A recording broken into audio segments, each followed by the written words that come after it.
Welcome to Your Biz, Your Rules, the podcast for business-minded go-getters hosted by me, your favourite brain and biz coach, Daire Paddy. This is the spot for those of you ready to blend heart and head, woo and do, income and impact, change and chill, and so much more. So grab yourself a cuppa and let's get started. So in this episode, we are going to be diving into the wonderful world of standards. Are you excited? I'm excited. So there are three aspects of standards that I want to go into today. The first being the standards you have for yourself. The second being the standards you have for your clients. And the third being the standards you have for your service. But let's backtrack a moment and start by getting real about what standards actually are. Because I think when we use that word, when we use the word standards and like raise your standards and you hear language like that, it feels like it's this big important thing, this complex issue, when actually standards are simply an expected level of quality. That's what a standard is at its core. It doesn't have to get more complicated. And whether you are consciously aware of it or not, you go through life creating and enforcing standards. It's what we do as humans. So let me think of some examples. If you insist that people knock on the door instead of letting themselves into your home, that is a standard. If you train your dog to sit by the door when they want to go out to use the bathroom instead of jumping up and crying or peeing on the floor, that is a standard. If you have set working hours where you're contactable versus not contactable, that is a standard. Our lives are overrun by all of these standards that we set, whether we are doing them consciously or reactively. And they really do serve to impact our lives in positive and negative ways. Like some can have great benefit, and then some can cause a sort of irritation or a repeat discomfort. And that's where we start being proactive about the standards that we set. That's where we get to zoom out and look at our life and think, okay, where do I want to readdress these standards that I'm setting for myself? Where do I want to recalibrate my expectations, the status quo? And that's what we're going to be exploring today. So the standards that we choose in most aspects of our life support us in various ways. So the examples I gave you of, having people knock at the door, of training your dog not to pee all over the place, those are standards that they support our happiness. But there are three areas where I regularly see people really needing a reset. And those are the three things that I mentioned earlier. And let's dive into each of those in more detail now. So the standards you have for yourself, that is the first one, and it's a big one. I can pretty much guarantee if you are a human being, which I think most of you are, you expect more of yourself than you expect of others. You just do. It's what we all do. And, there's no point making it a bad thing because it is a natural part of being human. We always expect more of ourselves than we would ever expect of somebody that we care about. And the flip side of that is that we don't think that we need the same amount of love and attention, rest, care, healing as the other people in our lives. And this can manifest as, powering through to get things done. It can manifest as seeking perfection in different areas of your business or life. It can manifest as, being really house proud and needing to be a neat freak, worrying about how you're going to be perceived if somebody comes over and your house isn't immaculate. It could be things just never feeling good enough. So it could be that you find yourself tweaking the same sales page again and again and again and again, obsessing over getting the phrasing exactly right, convinced that that's going to be the thing that makes all of the difference. So these are some of the ways that, let's say, less than ideal standard for yourself can show up in your life.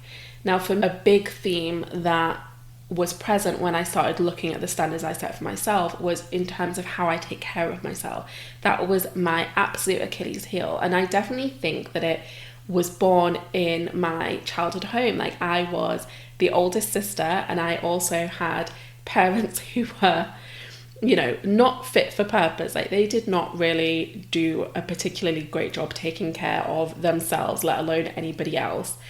And as a consequence, as like the oldest daughter, the responsible one, I did what I could do to take care of things. So I made sure that, you know, our pets were taken care of, my siblings were taken care of, everyone's homework was done, everyone got fed, all of those things.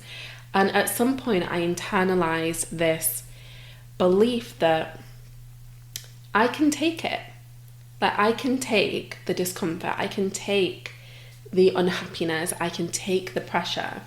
And I'd decided that the people around me couldn't. So when I was sort of like the sounding board for any like arguments that would happen, any like discontent in the house, I was always the one who would step up and be the intermediary and just absorb anything that was going on, because I had told myself that I can take it. But, you know, the dog can't take it, my sister can't take it, my brothers can't take it. And I sort of created this identity for myself where I was believing that actually, like, I was almost like superhuman. Like, I could deal with all of this like negative stuff going on in a way that other people can't. And obviously, like, that is not accurate, that's not factual. But as a kid, that's what I learned and that's what I internalized. And I can definitely see how that then manifested in my working behaviors, both when I worked a corporate job and then when I went into business for myself, because I would allow like so much. I would allow people to treat me so badly. I would say yes to anything and everything. I would sleep minimally and rest not at all and be miserable most of the time, but I was always telling myself, but you can take it. Like, you've done it before, you can take it. And one of the biggest game changers in my life, not just in my business, was really putting some time and effort into recalibrating the standards that I set for myself. Because it was not sustainable. It was not sustainable to always be the one who has to take everything that the world has to throw. Because I wasn't treating myself like a human being. I was treating myself like some kind of crazy robot. And that's no way to live a life. And it wasn't necessarily comfortable or easy work to do, to start, you know, scraping away at the identity that I'd created for myself and the behaviors that I had really got stuck in and the patterns that I was living over and over and over again. But it was very necessary to do.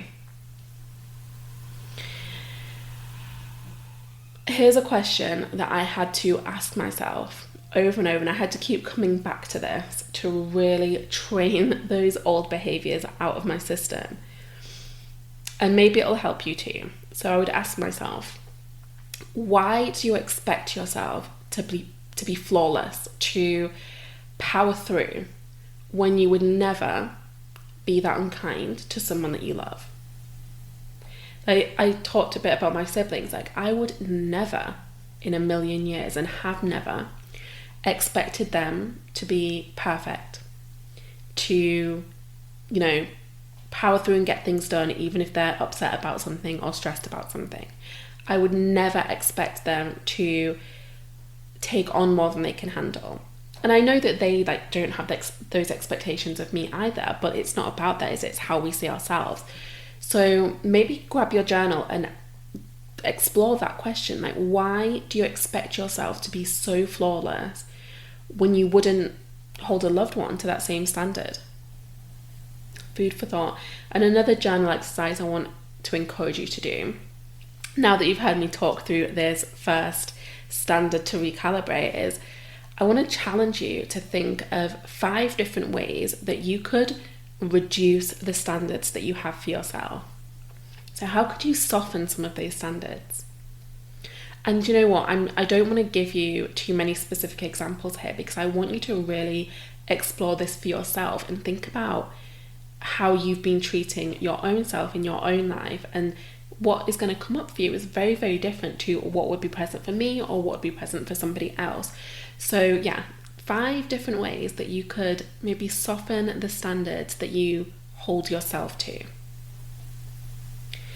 The second standard that definitely needs recalibration every now and again is the standards you have for your clients. And this is kind of on the other extreme for most people. So a lot of us will tolerate an awful lot from paying clients. We will tolerate a lot. We can often see ourselves being indebted to paying clients, rather than seeing the arrangement as like this fair commercial exchange for, services for money, which is what it is at its core. But instead we see ourselves as being at the client's mercy, at their whim, like responsible to like showing up and being present for them every minute of every day.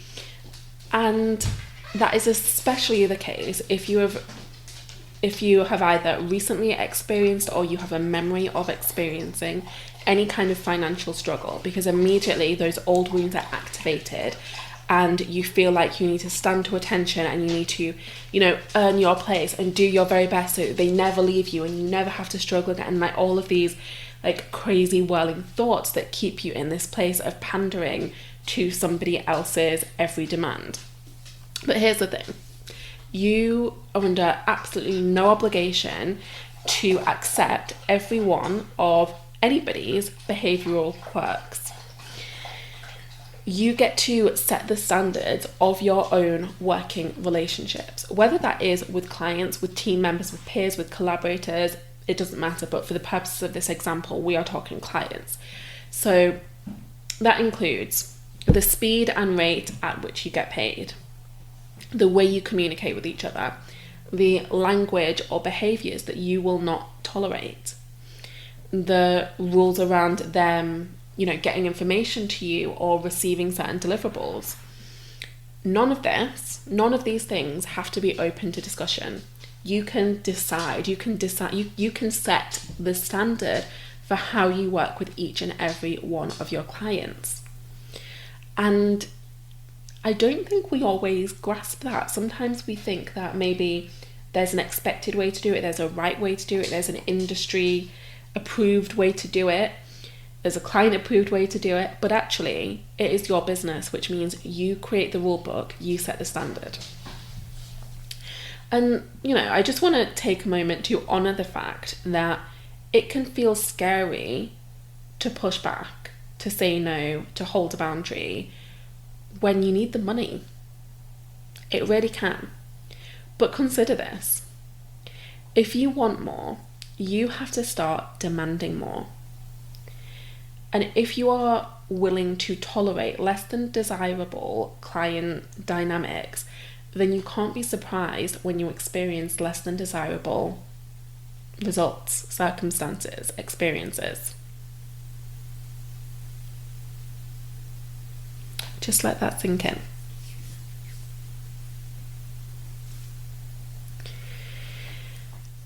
So again, I want you to grab your journal. And this time, I want to challenge you to think of 5 different ways that you could increase the standards that you have for your clients. Just let your mind play, see what comes up. Then the third standard that really needs a reset is the standard you have for your service. And this is a big one, and it's one that I do not see many people addressing, even when talking about the other aspects that we've explored today. The standard you have for your service is not the same as the standard you have for yourself, just to be clear, because you are not your work. You are not your business. Your work is part of you, your business is part of you, but they're not one and the same. This is about the quality of service that you provide to your clients, no matter what your profession is, no matter what sector your business belongs in. We are talking about the service that you provide. And that is something that should be a real priority for you. The service that you provide, beyond marketing tactics, beyond flows and operations, the service that you provide should be number one on your list of things to focus on your list of things to give attention to. Why? Because it allows you to build self-respect. It allows you to feel a sense of fulfillment in your work, which is really important if we're going to create a sustained level of success. And it's also what ultimately leads to people trusting you to serve them. And that might be new clients, it might be referrals, it might be repeat customers. But addressing the standard of service that you provide is key. So how do you raise the standards of your service? How do we go about that? Well, first of all, you've got to limit your resentment wherever possible. Limit your resentment. So if you notice there are aspects of your business where you feel frustrated, where you feel resentful, work on those things. So this can very easily be done by recalibrating the standards that you have for your clients, which we've already talked about. Because often what happens is if you are irritated by how a client shows up for you, if you are pissed off by the relationship you have and the just general level of irritation that they bring into your life, you're going to feel resentful. You're going to feel annoyed. You are not going to particularly want to give your all to the work that you do. And that has a massive ripple effect. That has a ripple effect on the standard of work that you provide. So if you notice any little pockets where you are feeling resentful, work on those things. And it might not be client related. It might be that you have some tech that just drives you absolutely nuts. If you become aware of that, fix it. It might be that there are certain elements that you have to do in your business that you just don't enjoy, that are just bothersome to you. And if that's something you identify, do something about it. So we want to limit resentment wherever possible. The second thing that can really help you upgrade the standard of your service is to always act in alignment with your values. And this isn't necessarily a one and done thing because our values can change over time.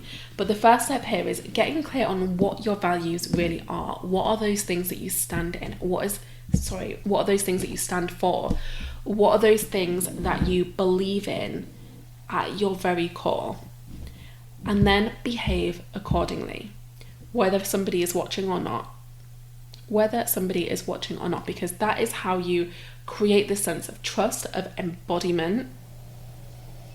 And when you have that sense of trust and embodiment, it's not just about how somebody perceives you, it's about how you perceive yourself as well. And you sort of unlock this new sense of like grounded confidence. And when you have the grounded confidence, you have a much higher standard of service because you're a lot steadier. You're not going to get floored by someone asking the wrong question. So really act in alignment with your values. And a way that we can sort of get caught out with this one is if you are taking courses or learning from somebody who is maybe suggesting a strategy or a tactic that does not align with your values, don't force yourself to do it. If it does not mesh with the person you want to be and how you want to show up in the world, do not do it. Give yourself permission to let that element go,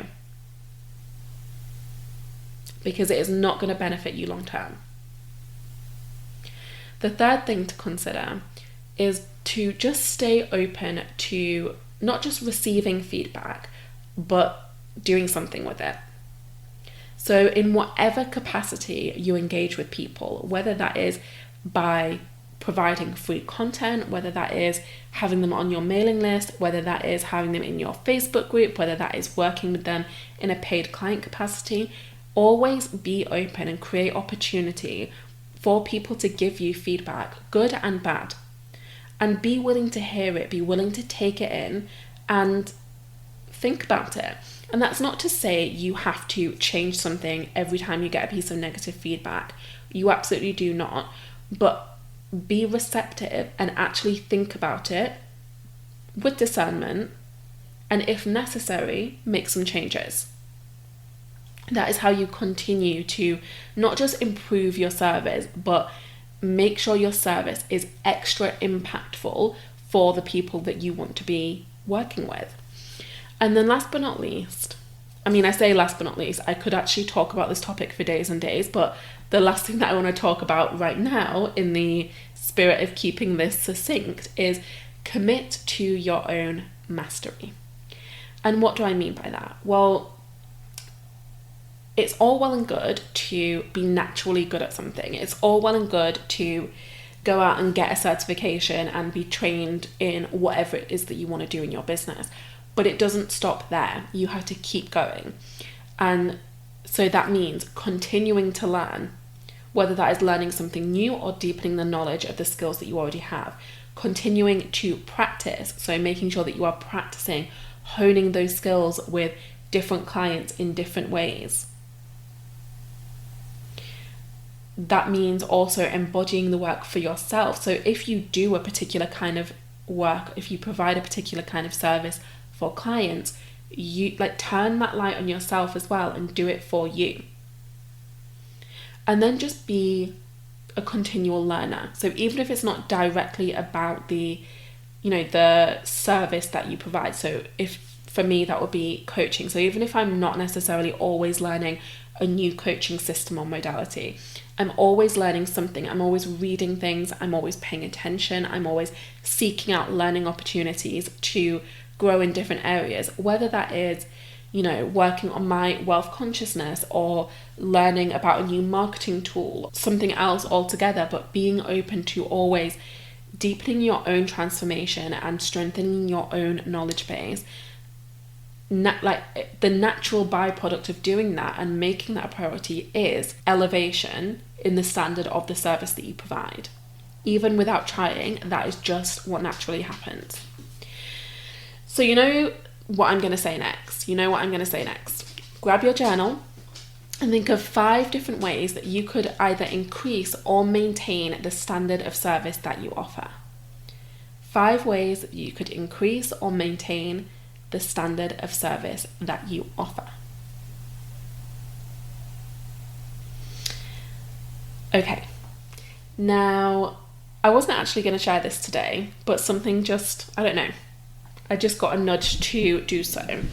So I currently have 4 spaces available open for working with me one-on-one. And this is not something that I necessarily talk about much publicly, but I love my one-on-one practice. My one-on-one work is what really does set my soul on fire. It is where I get to go super deep with people and really hold their hands through some of the most epic transformations. And the reason that I'm sharing this with you today is, like I said, I just got a nudge that now was a good time.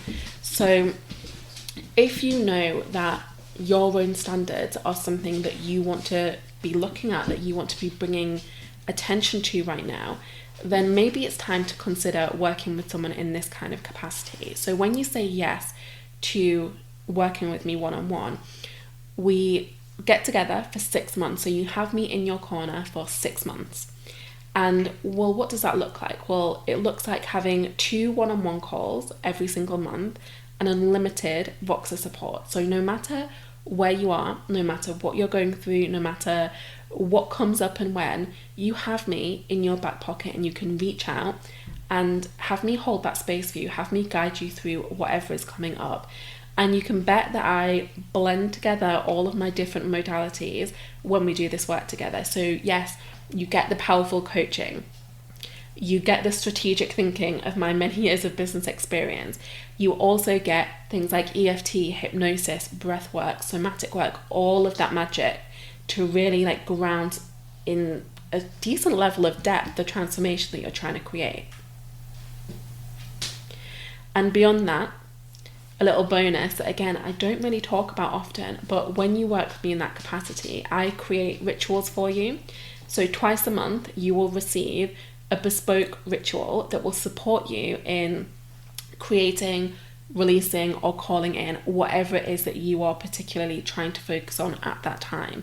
And this for me is next level because it's so bespoke, it's so profound, and I've never seen anyone else do that, which is kind of cool. You also will get to enjoy Mastery Monday. So I've talked in this live about the importance of deepening your mastery and committing to your own mastery. Well, that is an integral part of my coaching package too, because I think it is that important. I think it is that essential to creating your vision. So the dog agrees. Reach out if you've got any questions. But for now, I'm going to love you and leave you. Before I go, let's talk about next steps. Drop in a comment or in a DM the one thing, the one action that you are going to start with to recalibrate one of your standards, whichever one you choose. Just reach out, tell me what you're going to do, and then go do the thing. Thank you for listening to Your Biz, Your Rules. I know that we all like to listen to podcasts, watch videos, read articles or books or posts on Facebook and not really do anything with that information. So I want to challenge you right now. I want to challenge you to take something from this episode, anything, and use it to spark action. Use it to activate some kind of change in the way you work and the way you live. Do yourself this service today and tell me all about it on Instagram. Hop over, shoot me a DM or share an Instagram story showcasing what action you are taking thanks to this episode. And of course, do all of the usual things. Subscribe, leave a review, let me know how much you love the show, and I'll be back with you next week.